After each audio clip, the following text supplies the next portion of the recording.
guys! Welcome to my video. Ayan. Nagisa na po ako ng onions, ginger, at chili.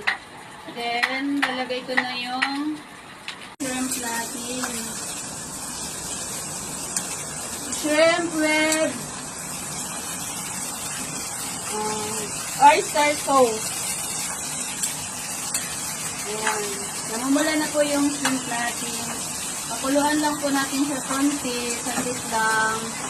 Hanggang na maluto na yung shrimp natin. Ayan po yung shrimp.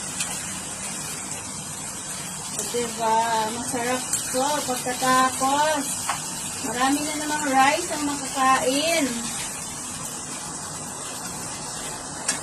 Ayan. Lagyan natin siya ng oyster sauce.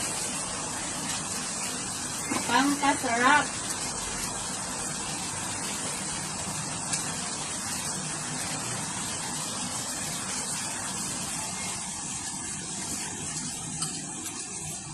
Then, pepper.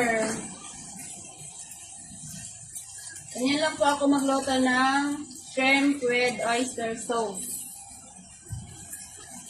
Then, seasoning.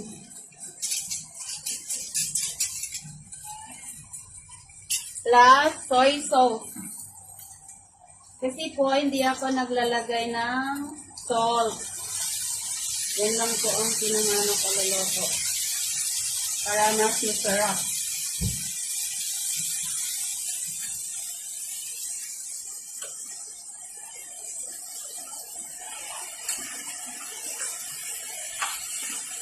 Ayan na guys, malapit na siya maluto. Tapos mo dito base.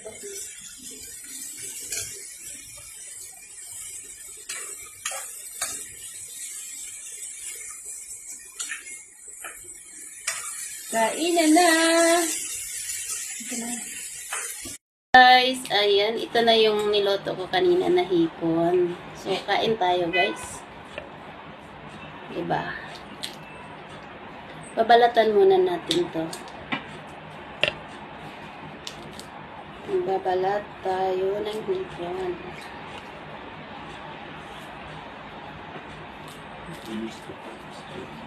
Kain po tayo guys.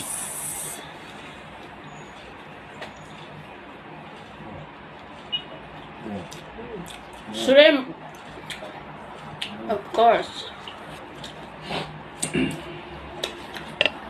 Kamay lang.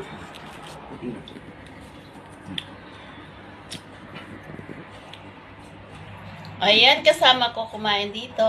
Masarap kumain pag may kasama. Diba? Thank you for watching, guys.